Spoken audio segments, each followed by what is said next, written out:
Materials are at hand in abundance, but there have been few operators. Dekker, Beaumont, and Fletcher, and Ben Jonson have all dealt largely in this jargon, but not lyrically, and one of the earliest and best specimens of a canting song occurs in Brome's Jovial Crew, and in the Adventures of Bampfylde Moore Carew there is a solitary ode, addressed by the mendicants' fraternity to their newly elected monarch, but it has little humour, and can scarcely be called a genuine canting song. This ode brings us down to our own time, to the effusions of the illustrious Pierce Egan, to Tom Moore's Flights of Fancy, to John Jackson's famous chant, "On the high Toby Spice flash the muzzle," cited by Lord Byron in a note to Don Juan, and to the glorious Irish ballad, worth them all put together, entitled "The Night Before Larry Was Stretched." This facetious performance is attributed to the late Dean Burrows of Cork. It is worthy of note that almost all modern aspirants to the graces of the Musa Pedestris are Irishmen. Of all rhymesters of the road, however, Dean Burrows is, as yet, most fully entitled to the laurel. Larry is quite the potato. And here, as the candidates are so few, and their pretensions so humble, I can't help putting in my claim for praise. I venture to affirm that I have done something more than has been accomplished by my predecessors or contemporaries. With the significant language under consideration, I have written a purely flash song, of which the great and peculiar merit consists in it being utterly incomprehensible to the uninformed understanding, while its meaning must be perfectly clear and perspicuous to the practised patterer of Romany or pedlar's French. I have, moreover, been the first to introduce and naturalize amongst us a measure which, though common enough in the argotic minstrelsy of France, has been hitherto utterly unknown to our pedestrian poetry. Some years afterwards, the song alluded to, better known under the title of "Nix My Dolly Pals, Fake Away," sprang into extraordinary popularity, being set to music by Rodwell, and chanted by glorious Paul Bedford and clever little Mrs. Keeley.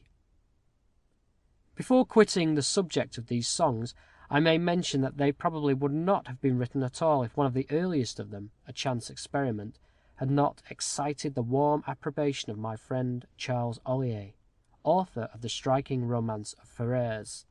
This induced me to prosecute the vein accidentally opened. Turpin was the hero of my boyhood.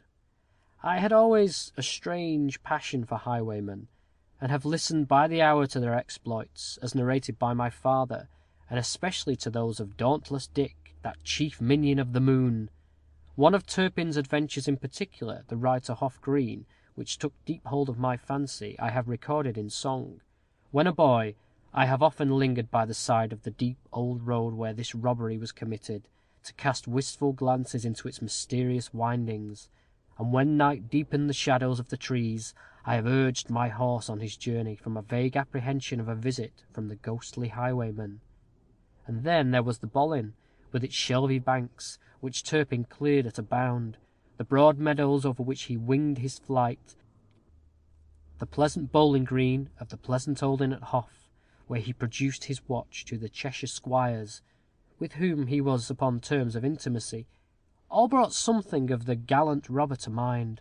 No wonder, in after years, in selecting a highwayman for the character in a tale, I should choose my old favourite, Dick Turpin. In reference to two of the characters here introduced, and drawn from living personages living at the time the tale was written, it may be mentioned that poor Jerry Juniper met his death from an accident at Chichester, while he was proceeding to Goodwood races, and that the Knight of Malta, Mr. Tom, a brewer of Truro, the self-styled Sir William Courtenay, who played the strange tricks at Canterbury chronicled in a song given in these pages, after his release from Banning Heath Asylum, was shot through the head while leading a mob of riotous Kentish yeomen, whom he had persuaded that he was the Messiah.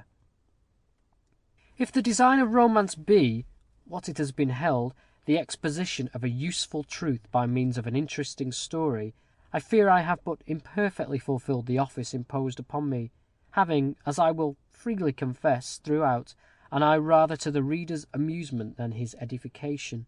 One wholesome moral, however, may, I trust, be gathered from the perusal of this tale, namely that, without due governance of the passions, high aspirations and generous emotions will little avail their possessor. The impersonations of the tempter, the tempted, and the better influence may be respectively discovered by those who care to cull the honey from the flower in the Sexton, in Luke, and in Sybil. The chief object I had in view in making the present essay was to see how far the infusion of a warmer and more genial current into the veins of old romance would succeed in reviving her fluttering and feeble pulses. The attempt has succeeded beyond my most sanguine expectation. Romance, if I am not mistaken, is destined shortly to undergo an important change, modified by the German and French writers, by Hoffmann, Tieck, Hugo, Dumas, Balzac, and Paul Lacroix, Le Bibliophile Jacob. The structure commenced in our own land by Horace Walpole, Monk Lewis, Mrs. Radcliffe, and Maturin, but left imperfect and inharmonious, requires, now that the rubbish which choked up its approach is removed, only the hand of the skilful architect to its entire renovation and perfection. And now, having said my say, I must bid you, worthy reader, farewell, beseeching you, in the words of old Rabelais, to interpret all my sayings and doings in the perfectest sense. Reverence the cheese-like brain that feeds you with all these jolly maggots, and do what lies in you to keep me always merry. Be frolic now, my lads. Cheer up your hearts, and joyfully read the rest, with all the ease of your body and comfort of your reins. Kensal Manor House, December 15th, 1849. End of Preface.